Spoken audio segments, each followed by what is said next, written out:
লড়াই করে পাস করেছেন, নচেত টেবিলের তলা দিয়ে কাটমানি দিয়ে সার্টিফিকেশনের চেয়ারে দখল করেছেন। আমি যদি আপনার বিরুদ্ধে খারাপ কথা বলছি, আপনি প্রমাণ করে দেখান। আমি সমস্ত আধিকারিকদের বলছি না, যে সমস্ত অধিকারের মঞ্চ থেকে বা যে সমস্ত আধিকারিকের অফিস থেকে এই সমস্ত সার্টিফিকেট বেরোচ্ছে, সেই সমস্ত যাদের সিগনেচার আছে, সেই সমস্ত সার্টিফিকেট উপরে যাদের সেনযুক্তটা এসটি, রায়টা এসটি, মন্ডলটা এসটি, খাতুনটা এসটি, শর্মাটা এসটি, যাদবটা এসটি। তারপরে যে দাবিটা আমাদের ছিল, এই দাবি যে আমাদের ফেক এসটি সার্টিফিকেট বাতিল করতে হবে। বাতিল করার জন্য যে সমস্ত প্রক্রিয়ার করা দরকার, আমাদের মাননীয় মুখ্যমন্ত্রী গত বছর আমাদের উত্তরবঙ্গের একটা সভা থেকে আগে আমাদের একজন বক্তা বললেন যে স্বীকার করে নিয়েছেন, হ্যাঁ ভুলবশত হয়তো কিছু পরিমাণ সার্টিফিকেট ইস্যু হয়ে গেছে। মাননীয়ার কাছে আমি প্রশ্নটা রাখতে চাই, তাহলে সেই সমস্ত ফেক সার্টিফিকেটকে বাতিল করার জন্য কোন তদন্ত কমিশন বা কোন রকম পদক্ষেপ আপনি গ্রহণ করেছেন কিনা? যদি গ্রহণ করে থাকেন তাহলে প্রশ্নের উত্তরে আপনার কাছে চাইবো, আপনি প্রেস কনফারেন্স করে সাংবাদিক সম্মেলন করে জানান যে ফেক সার্টিফিকেটকে বাতিল করার জন্য আমি এই পদক্ষেপ গ্রহণ করেছি। নচেত পুরোটাই বুঝে নেব আপনার সেই বক্তব্য পুরোটাই নৌটঙ্কি ছিল, পুরোটাই লোক দেখানি ছিল, পুরোটাই আয়বাস করা ছিল।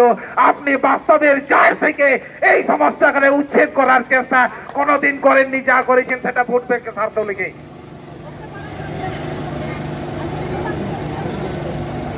আবার সেই সমস্ত সার্টিফিকেট আমাদের সংগঠন থেকে যখন চ্যালেঞ্জ করা হচ্ছে, তারপরে বাতিল হওয়া সার্টিফিকেট আবার রিআবেদন করে আবার তাদের হাতে সার্টিফিকেট পৌঁছে যায় কি করে?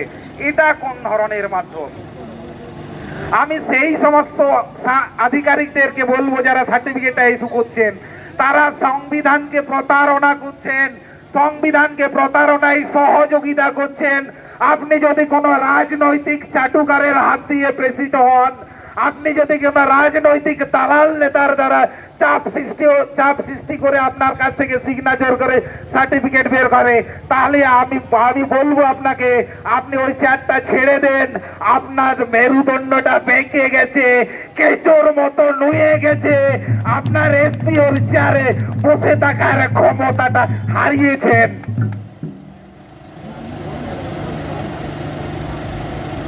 তারপরের সমস্যা যেটা, সেই সমস্যাটাই হলো আমাদের জল জঙ্গল জমিন, যা এখন দেখা যাচ্ছে উত্তরবঙ্গ থেকে দক্ষিণবঙ্গ, সুন্দরবন থেকে আমাদের একদম বক্সা ফরেস্ট পর্যন্ত। পেউচা পাচামিতে এতগুলো গ্রামের হাজার হাজার অধিবাসীকে উচ্ছেদ করে কয়লা খনি যদি করা যায়, যদি ভাবেন অযোধ্যা পাহাড়ের সবুজ প্রকৃতি ধ্বংস করে সেইখানকার বনবাসী মানে বনগ্রামবাসী মানুষদেরকে বিতাড়ন করে সেইখানের বন্যপ্রাণকে ধ্বংস করে প্রজেক্ট করবেন। একটা প্রজেক্ট হয়ে গেছে, তখন 2006 বনাধিকার আইন অ্যাক্টিভেট করা ছিল না স্যার। এখন কিন্তু সেই জঙ্গলকে বাঁচানোর জন্য আদিবাসীদের হাতে হাতিয়ার আছে 2006 বনাধিকার আইন। সেই আইনকে অমান্য করে যখন প্রজেক্টটা করতে গেলেন ঠুরগাঁয়, যখন প্রজেক্টটা করতে যাচ্ছেন বাঁধতে, যখন প্রজেক্টটা করতে যাচ্ছেন কাঁঠাল জলে, যখন প্রজেক্টটা করতে যাচ্ছেন বহালপাড়ে, আপনি যখন বাধার মুখে পড়ছেন, তখন মিথ্যে কেস দিয়ে সেই সমস্ত আন্দোলনমুখী আমজনতাকে, যারা শুধু আপনার নয়, আমাদের নয়, সারা পৃথিবীর বিশ্ব উষ্ণায়নের কথাটা ভাবে, যারা সেই বন জঙ্গলকে রক্ষা করার জন্য এখন লড়াইটা করছে, সেই আমাদের রবীন্দ্রনাথ ঠাকুর বলে গেছিলেন, তাও ফিরেছে অরণ্য লৌ এ নগর। সেই অরণ্যটাকে ধ্বংস করে আপনি প্রজেক্ট করতে চাইছেন, সেটাও আবার বিদেশি কর্পোরেট, বিদেশি পুঁজিপতিদের হাত দিয়ে দেশীয় অরণ্যকে ধ্বংস করে, যা আদিবাসী জগতের মানুষ কোনদিন মেনে নেয়নি আর মেনে নেবে না।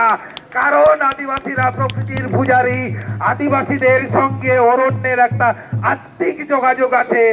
সেই ক্ষেত্রে কোনদিন যদি সম্মুখ সমরে যেতে হয়, হয়তো আদিবাসীরা পিছপা হবে না, এইটুকু আত্মবিশ্বাস আমার আছে।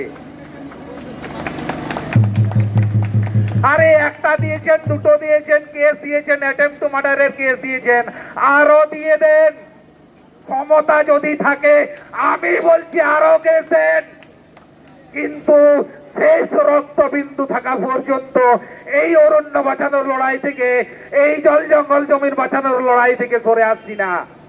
যদি সরাতে হয় তাহলে পুরোপুরি সরিয়ে দেবেন, বাঁচিয়ে রাখবেন না। বাঁচিয়ে রাখলে রাতের স্বপ্নতেও দেখা দেবো আপনার কাছে, যে স্বপ্ন আপনার কাছে দুঃস্বপ্ন হবে, সুস্বপ্ন কোনোদিন হবে না। এই চ্যালেঞ্জটা আপনার এইখান থেকে, এই আমাদের সেক্টর 5-এর বিধাননগর থেকে বলে যাচ্ছি। আদিবাসী জগতের সমস্ত মানুষের কাছে আমার আবেদন, ব্যক্তিগতভাবে ফেক এসটি যতটা গুরুত্বপূর্ণ, আমাদের আদিবাসী শিক্ষা ব্যবস্থা যতটা গুরুত্বপূর্ণ, আদিবাসী হস্টেল ঠিক ততটাই গুরুত্বপূর্ণ, তার থেকে আমার মনে হয় আরো বেশি গুরুত্বপূর্ণ আমাদের জল জঙ্গল জমিনটাকে বাঁচানো। কারণ আমাদের বেশিরভাগই কৃষিজীবী, সেই কৃষির সঙ্গে কিন্তু অরণ্যের একটা নিবিড় যোগ আছে। অরণ্য না থাকলে বৃষ্টিপাত হবে না, বৃষ্টিটা যদি না হয় তাহলে আমাদের কৃষিকাজে ব্যাহত হবে, যদি না হয় আমরা কিন্তু পুরোটাই পরিযায়ী শ্রমিক হয়ে যাব, হয়তো কারো পায়ের তলায় কিংবা অন্য কোনো লোকের ছাদের তলায়, যা আমাদের কাছে শোভনীয় নয়, সহনীয় নয়। তাই বন জঙ্গলের লড়াই এর সাথে সাথে, ভেগেসি লড়াইয়ের সাথে সাথে আমাদের যত দাবি আছে, আমাদের যতগুলো এসছেন, আমাদের বাকি দাবিগুলো অন্যান্য যখন লড়াই হবে আরো বিস্তারিত হবে, যেন পৌঁছে যায় প্রতিটা মানুষের কাছে, আদিবাসী মানুষের কাছে এই আবেদনটা রাখবো। শেষে বলবো, আদিবাসীদের শিক্ষা ব্যবস্থা নিয়ে বর্তমানে রাজ্য সরকার, রাজ্য প্রশাসন যে দ্বিচারিতা করছেন, হোস্টেল খোলা নিয়ে যে নৌটঙ্কিটা করছেন, সেটা থেকে সরে আসুন। বদল নয় বদলা চাই, এই ভাবনাতে আপনি চলে গেছেন। আপনার স্লোগানটা মহামান্য মাননীয়া হয়তো ছিল না, মনে করবেন আপনার ছিল বদলা নয় বদল চাই। স্লোগানটা হয়তো ধীরে ধীরে আপনি পাল্টে ফেলেছেন। আপনি যতই সুন্দর হোক, পূর্বতন জমানার যে সমস্ত পদ্ধতি ছিল সেই সমস্ত পদ্ধতি থেকে সরে গেছেন। ভালোটা ভালোই, সঠিকটা সঠিক, এই জিনিসটা থেকে সরে আদিবাসীদের শিক্ষা ব্যবস্থা থেকে ধুলোয় মিশিয়ে দিয়েছেন। হস্টেলের যে সিস্টেম পূর্বতন জমানায় ছিল, বাম জমানায়, সেই জমানা থেকে সরে এসেছেন। আপনার যে সিস্টেম, এই সিস্টেমটা পুরোটাই ভুল। এই সিস্টেম থেকে যদি না সরে আসেন, পদ্ধতি যদি আগের পদ্ধতিটা না নেন, আমি বলছি না, আমি যেটা বলছি সেই পদ্ধতিতেই যেতে হবে, তবে বর্তমান পদ্ধতিটা ভুল, এটা 100% শিওর। এই পদ্ধতি থেকে যদি না সরে আসেন, নতুন ভাবে যদি না চিন্তা ভাবনা করেন, তাহলে ধরে নিতে হবে আদিবাসীদেরকে আপনি ভোট ব্যাংকের হিসাবে ব্যবহার করতে চাইছেন। আপনি চাইছেন এইখানে মেলা হোক, আপনি চাইছেন এইখানে খেলা হোক, আপনি চাইছেন এইখানে উৎসব হোক, এইখানে আদিবাসীরা ধালুই ধালুই করে নাচুক, এইখানে দেওয়া হবে ধ্বংসামাদল। চলে আসো আদিবাসী ভাই বোনেরা, এইটা পুরোটাই আপনার নাটক, এটা বলতে আমরা বলতে বাধ্য হব। এখনো পর্যন্ত কি করে জগন্নাথ কিশোর কলেজ পুরুলিয়া আজ পর্যন্ত মাটির খোলা, হয়তো অনেকেই বুঝবেন না মাটির খোলাটা আবার কি জিনিস। খোলা মিন্স হাঁড়ি নয়, কিন্তু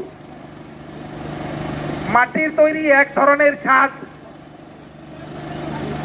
একটা জগন্নাথ কিশোর কলেজ পুরুলিয়া জেলার অন্যতম বিখ্যাত কলেজের মধ্যে একটা, যে আদিবাসী হস্টেলের ছাদটা মাটির সেই খোলা দিয়ে তৈরি। স্বাধীনতার ৭৮ বছর পরে, বাম জমানের ৩৫-৩৭ বছর, বর্তমান জমানায় ১৩-১৪টা বছর পেরোনোর পরেও, তাহলে উন্নয়নের ভুলি বলেন জঙ্গলমহল হাসছে। তাহলে ওটা হাসছে না কুতু কুতু দিয়ে হাসানো হচ্ছে, সেইটা আগে ঠিক করে বলুন। জঙ্গলমহল হাসেনি, জঙ্গলমহলকে কুতু কুতু দিয়ে হাসানো হচ্ছে। সত্যি যদি জঙ্গলমহলের মানুষকে নিয়ে এত ভাবেন, জঙ্গলমহলের আদিবাসীদের মানুষকে নিয়ে এত ভাবেন, তাহলে আদিবাসীদের শিক্ষা ব্যবস্থা দীর্ঘদিন ধরে আলাদা যে বোর্ড চাইছে, সাঁওতালি মিডিয়ামে যে সমস্ত স্কুল চলছে, তাদের যে পার্মানেন্ট টিচার চাইছে, সঠিক সময়ে বই চাইছে, এইগুলো চিন্তা ভাবনা করবেন। যদি না করেন ধরেই নিতে হবে আদিবাসীদের প্রতি আপনার কোনো মায়া নেই, কোনো ভালোবাসা নেই, যাটুকু আছে সেটা পুরোটাই নটঙ্কি। প্রকৃতি বাঁচাও আদিবাসী বাঁচাও মঞ্চের পক্ষ থেকে আমি রাজেশ্বর টুডু, জোহার, কুল উল গুলান জোহার। অসংখ্য ধন্যবাদ।